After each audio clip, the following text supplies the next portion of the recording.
Kapolda Papua Irjen Matius Fakhiri mengungkap polisi sudah menangkap KW sebagai tersangka kasus pembunuhan Dr. RSUD Nabir Dr. Mawarti Susanti SPP. KW sudah ditahan. KW yang berprofesi sebagai cleaning service di Rumah Sakit Umum Daerah Nabire ditangkap setelah polisi mendapat hasil otopsi yang terungkap dari tubuh korban terdapat sisa air liur. Kemudian dilakukan pemeriksaan ulang terhadap para saksi yang diduga terlibat dalam kasus tersebut dan terungkap menjurus ke KW.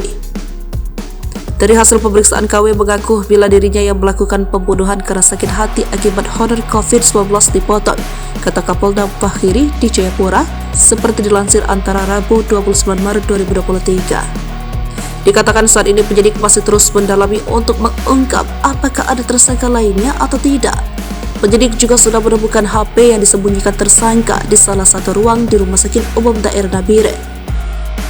Jenazah Dr. Mawarti SPP ditemukan di rumahnya di perumahan Rumah Sakit Umum Daerah Nabire tanggal 10 Maret sekitar pukul 7 waktu setempat.